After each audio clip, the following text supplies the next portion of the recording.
आखिरी आए बाबू आखिरी आखिरी आए रजऊ आखिरी आखिरी में पहुंचल बात सोचे हर सहाई राजा रानी हंस रेखा ध्यान के लगाई तबल ज्योतिषी आखी मुदे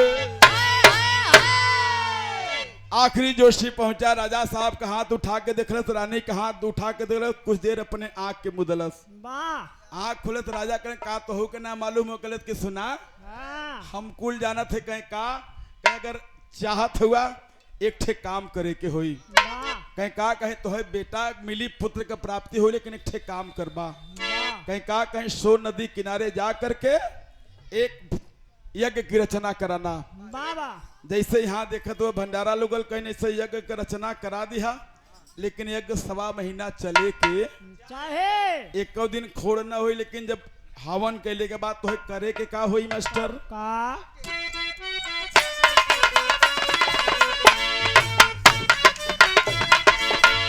कहीं जोगिया रजऊ जोगिया जोगिया बाबू जोगिया जोगिया भिखारिन के करैबा जब भोजनावा रानी गोदी दुई ठेला मनवाना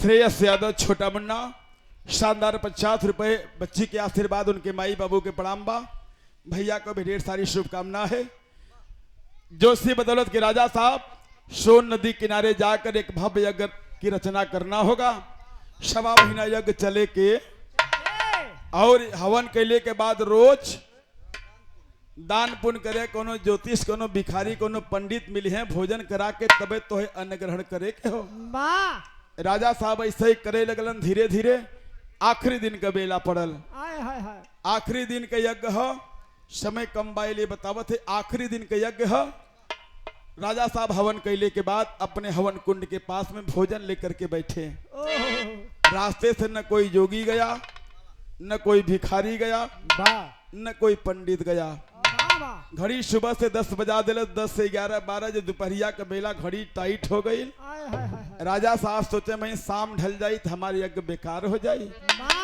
वही समय राजा साहब सिपाहियों को बुला करके आदेश दिलन कि अरे सिपाही जाओ कहीं से अगर कोई ज्योतिष मिले कोई भिखारी मिले कोई पंडित मिले उसे पकड़ कर लेकर के आओ सिपाही लोग बाबू जब घोड़ा बढ़ाकर जब और जंगल के बीच में गए छोट के झोपड़ी रहल झोपड़ी के कुटिया में एक बुढ़िया बैठल हो लेकिन सिपहिया लोग देखलन का एक बुढ़िया बैठल हो घरे में और दुआरे पर 2 ठे जोगी बाड़न एक नयन विहीन है जो सितार को बजा रहा है और दूसरा अपनी झोली को फैलाया है 2 लाइन के यहाँ बात मिलल लेकिन अगर केहू के नाराजगी न हो तो हर से 4 लाइन हर जैसे सुनबे कैला कुड़ाल बन रहन आनहर घूमत रहलन नंदलाल यादव हमारे बाबू के तरफ से देने वाला मालिक होता है एक बार ताली बजाकर नंदलाल बाबू का सम्मान करेंगे शानदार 50 रुपये बाबू 2 मिनट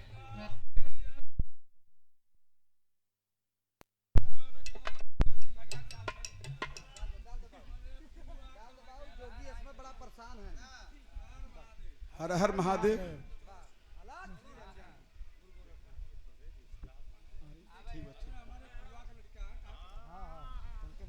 हम इनके फुआ के लड़का हमारे मम्मा के बेटवा है आशीर्वाद देहन बिल्कुल हो जाए हाँ बस ठीक ठीक बैठा बैठा भैया हो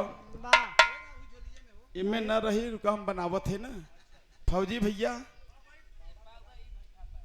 हमारे पास तो हम कुछ ले दे झोला झंडी चले ही नहीं है सब दिना मांगे है तो कुछ मास्टर साहब माला वाला बा माला दे 2 लाइन आप लोग गौर करिए 2 मिनट रुमलिया दे दे भैया अपन तो।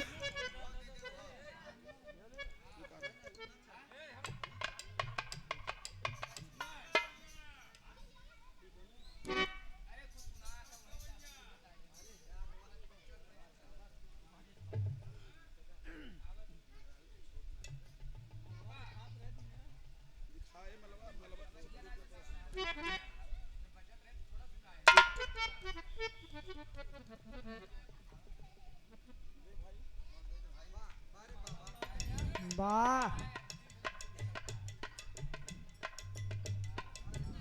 वाह, बाबन का कहिया से नहीं सही हो लग।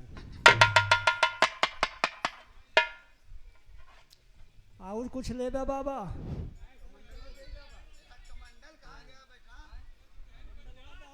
कमांडर छोटका हुआ लगे वो चला गाँव निपटे। 2 मिनट के लिए वाह वो तक घूम के अपन मांग लिहिन, हाँ लेकिन हमारा आदत कुछ खराब, हम अपने जगह खड़ा है। हाँ, तो हाँ गोड़ हाथ बन्हावा।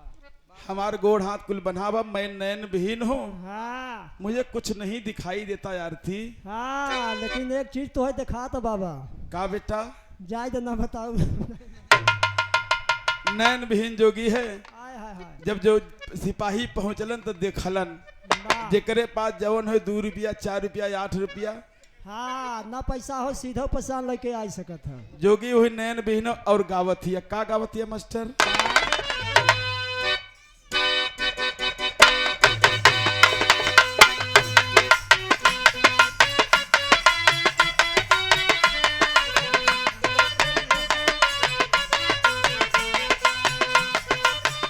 आशीर्वाद रहे बाबा।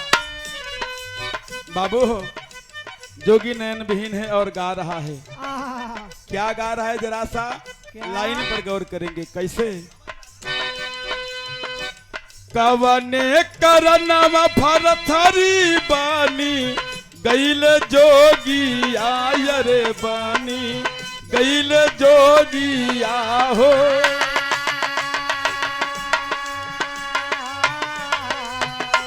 कवने करनवा फरथरी बानी गईल जोगी आयर बानी गईल जोगी आहो। कवने करनवा भिखिया मांगल होरा आई हो हमारे। जय हो बाबू, आई आई, जय हो बाबू। गुरु गोरखनाथ कल्याण करे आप लोगों का। बाबू, नैन विहीन बेटा सितार बजा रहा है। आहा, नंदलाल बाबू की तरफ से, सुखो यादव नंदलाल यादव बाबू की तरफ से सम्मान मिला। वाह। और बनारस के हमारे विजय सेठ जी के समधी लोग भी हैं, जरा आप सब भी आ जाएंगे, ओह, आशीर्वाद देंगे। जे भी भैया लोग हुआ अगल बगल जेकरे पास बच्चल हो, माई हरी तो हूँ सब दई दे हर देहे रहू, ये बिना हम सोचत है। बा बाबा क्या दुख बावड़ा में बड़ी यार बा। का बेटा? हमारे पतोहुक 3 बरिस से गदेला नहीं होता बाबा। कुल हो जाए बेटवा हमारे। ना हो ध्वजा बोला लेता कहीं बाबा के। ओम प्रकाश यादव, राकेश यादव, गौतम यादव, चंदौली के धरती से आशीर्वाद मिलेगा मिलेगा। आप लोग बारी बारी से आते रहेंगे। नैन विहीन जोगी गा रहा है शीतल भैया। का गावत या? कवने करनवा फरथरी बानी गईल जोगी आयर बानी गईल जोगी आहो। कवने करनवा भिखिया मांगन होरा आई हो हमारे।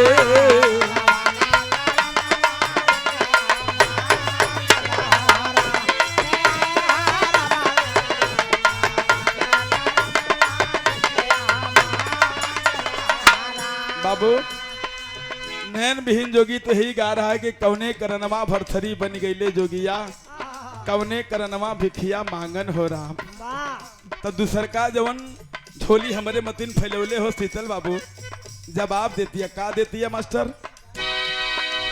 नारी के करनवा भरथरी बानी गईल जोगिया रे बानी गईल जोगिया हो।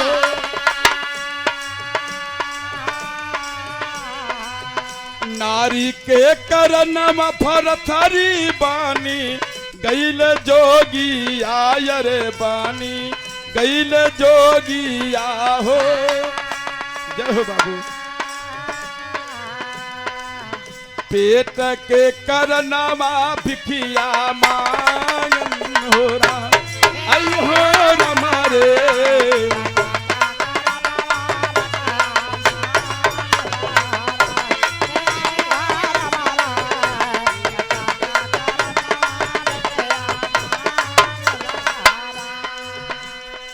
पहला जोगी सवाल करे दूसर का जवाब दिलस कि नारी के करनवा भरथरी बन गईले जोगिया पेट के करनवा भिखिया मांगन हो राम।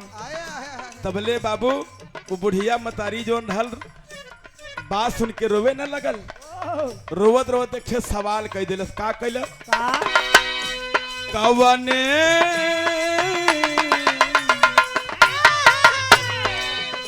कवने मतारिया के हुआ तू ललनवा ए बेटा हुआ तू ललनवा हो। काहे लिहल जोगी रूप सवारन हो राम आई हो हमारे। जाहो जाहो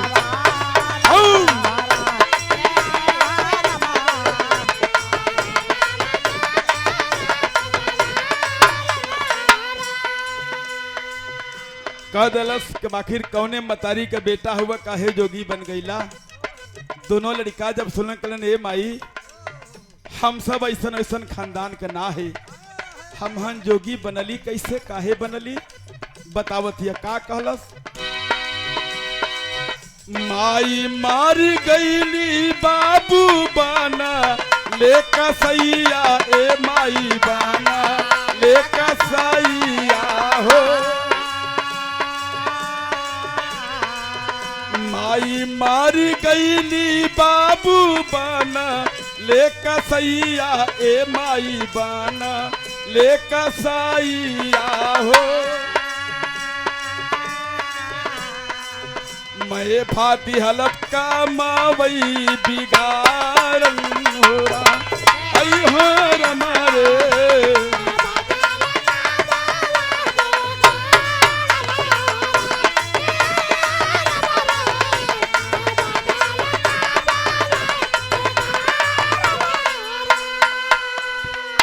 माई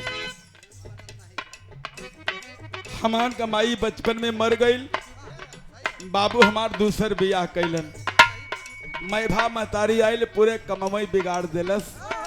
अरे बेटा ऐसन कवन बात हो काहे आखिर बैल ऐसन बात बिगड़ल काहे का तू जन्म से अंधा हुआ। दोनों जोगी रोकर कलन माई सुना जानल चाहत हो न तो सुना का कहलस। हमारो कलेजा मंगली भैया के नजरिया ए माई भैया के नजरिया हो।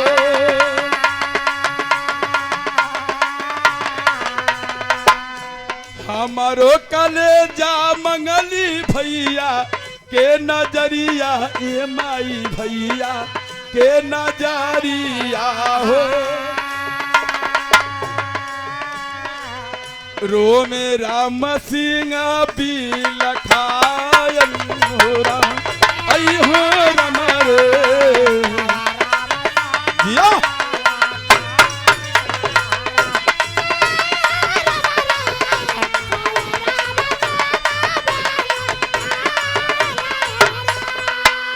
माई हम हन ऐसन खानदान का ना है। राजगढ़ दुर्ग के राजा राम सिंह हमन का बाबू हवन हमन का मतारी बचपन में मर गई। बाबू दूसर का बिया कलन दूसर की माई परमिला आयल है। बाबू से सुहाग रात में 3 ठे बचन बनौलस।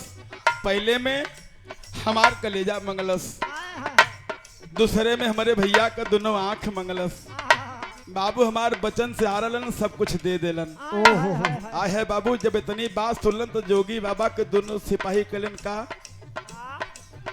पकड़ी के लाए उस सदम राजा के समनवा ए बाबू राजा के समनवा हो।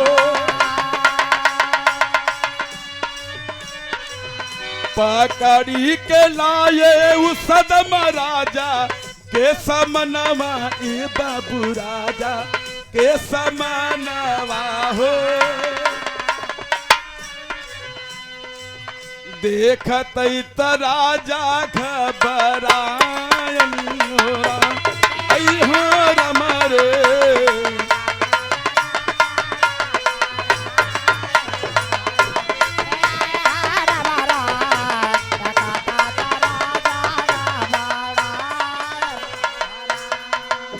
चंदौली के धरती से राकेश यादव और का बतलो भैया भैया भैया राकेश यादव बाबा गूगल पे बा काहे वही में हम सब कह दिया जात पैसा ना हमरे से। नमवा का बदलते नहीं बता दे नाराज ना हो। चंदौली की धरती से डाल दे बेटा। चंदौली की धरती से मेरे सेठ जी के आप समझी लोग आए हुए ओम प्रकाश यादव राजेश यादव वाह वाह मुलायम सिंह यादव चंदौली के धरती से आप लोग आए। शानदार 200 रुपए के आशीर्वाद प्रदान हुआ। अरे वाह यही तो कहते कहते बाबा की झोली बंद हो गई। आए हाय हाय हाय।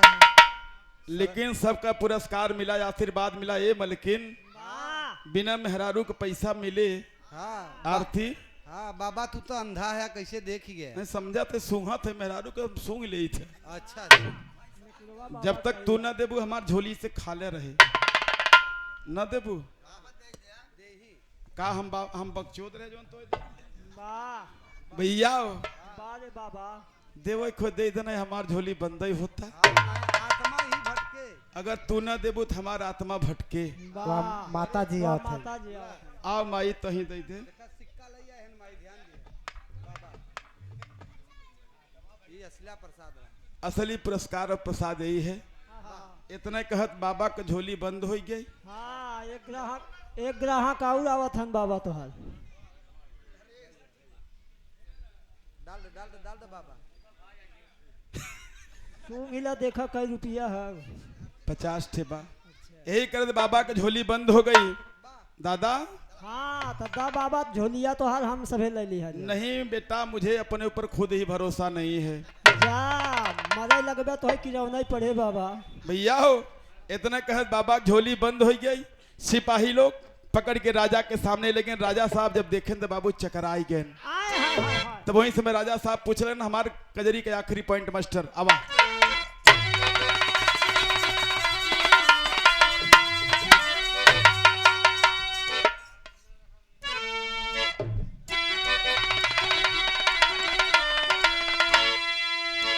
तो जोगी से राजन रहे अरजी लगाई और के तू हुआ बाबा देता भेदा वही बताई।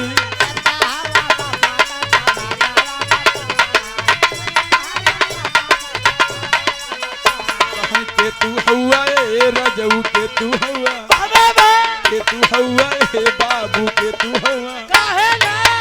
हुआ बाबा देता भेदा वही बताई। बोलल बनयना बिहलाल त बजाई लिखे बाबा पाल राजा कलम भैया। वही समय जब राजा साहब पूछे लगलन तुम लोग कौन हो तब वही समय बाबू नयन विहीन बेटा जो था वो समझ गया। ए राजा साहब हमान वैसन वैसन खानदान का ना है। हम लोग राजगढ़ के दुर्ग के राजा राम सिंह के बेटे हैं। राजा इतना सुनकर अरे राम सिंह के बेटा माई का नाम कहे माई का नाम उर्मिला रहल। माई हमार बचपन में हमन के छोड़ के चल गई। बाबू हमार दूसर बिया कलन दूसर की माई आइल है। बाबू से धोखे तो 3 ठे बचन बना लस जोने में कलेजा और आंख दोनों हमन के मंगलस। लेकिन बाबू हमार बात से चुकल दे दिलन ये साहब।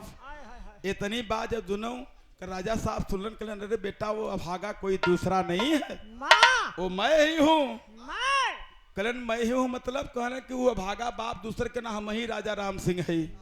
कहे बेटा चलो महल की तरफ। कलन के हम लोगों ने भी प्रण किया था मर जाएंगे लेकिन तुम्हारे महल की तरफ नहीं जाएंगे। वाह ये राजा साहब के नकिन महल की तरफ ना चलबत हमार आखिरी पिंडा पानी दे के उन्हन कलन के जहाँ हवन कुंड हुआ यही पर एक सुंदर महल बनवा देबा। तुहार आखिरी समय आई हमन अपन यहीं पर समय रह के पूरा करब। आखिरी समय आई तो तुहार पिंडा पानी देख के तोहे तारन तार कह दे। अरे बा राजा राम सिंह बाबू थे राजा ऐलान कर दिए महल बनकर तैयार हो गया। ए, जो महल बना तो किस नाम से बना?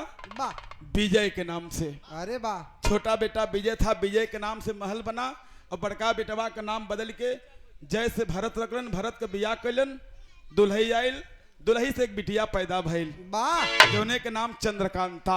हाँ चंद्रकांता जवानी के दलहीज पे कदम रखले, कुंवर वीरेंद्र के साथे बियाह करे के तैयारी करल, लेकिन धोखे से चुरा के ले गया कौन? बा शिवदत्त नैनागढ़ के राजा शिवदत्त चुरा के ले गया, पिजड़ा में बंद कर देहेस। बा तो विजय के नाम से लहरत बा विजयगढ़ किलवा। बा बा बा जो विजयगढ़ किला है पहले मिर्जापुर में था, अब कट करके सोनभद्र में हो गया। बा बा बा राजा के जब आखिरी समय आए दोनों बेटा आए के पिंडा पानी दे के राजा के तारन तार कर कवि जी ने आखिरी भाव दे दिया मास्टर।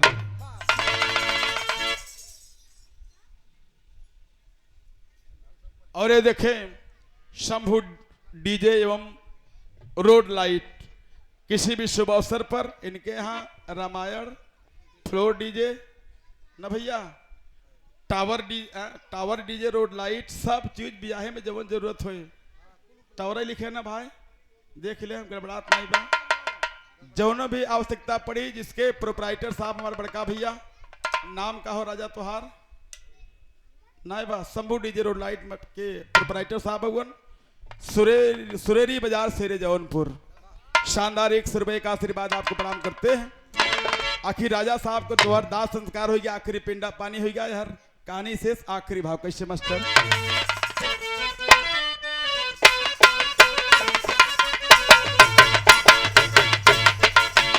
कहीं गावैये रजऊ, कहीं गावैये बाबू, गावही दीना यादव जकर कलियापुर मकनवा, रानी गोदी दुई ठेला लनवा।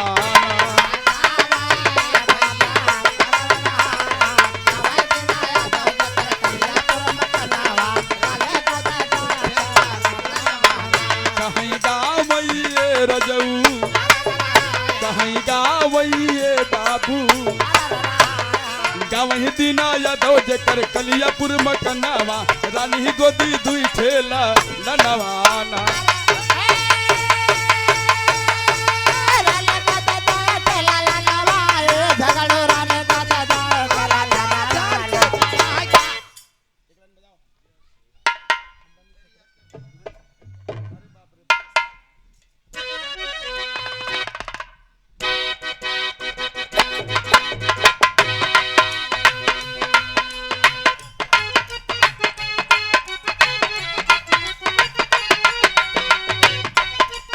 जाओ जाओ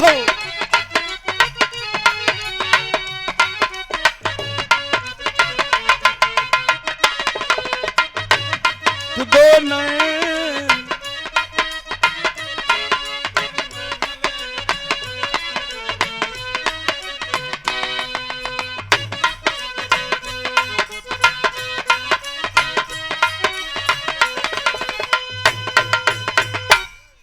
बड़ा ही पावन पुरस्कार विजय सेठ के मामा जी की तरफ से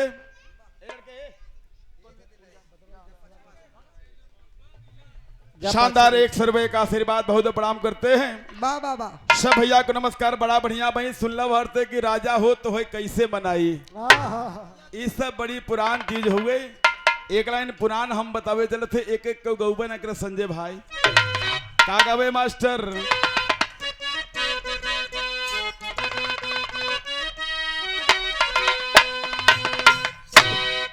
कि अरे बाप रे बाप, पहले वाले इसे डायरेक्ट ही गावाई कि अरे बाप रे बाप, चढ़ल देसवई में मोटाई, अरे बाप रे बाप।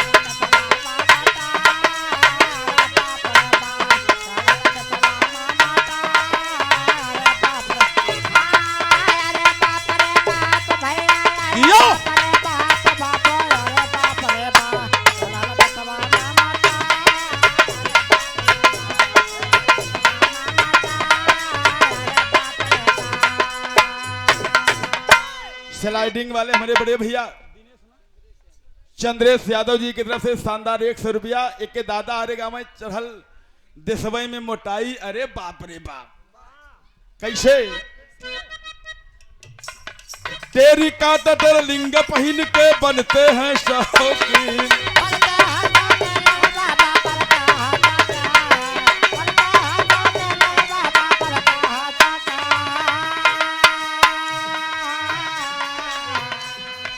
पढ़ निकले हुआ छरना खोते चर चरती। तेरी काट तेरे लिंग पहन के बनते हैं शौकीन। तेरी काट तेरे लिंग पहन के बनते हैं शौकीन। पढ़ल लिखले हुआ छरना खोस, ये पढ़ा लिखा रहा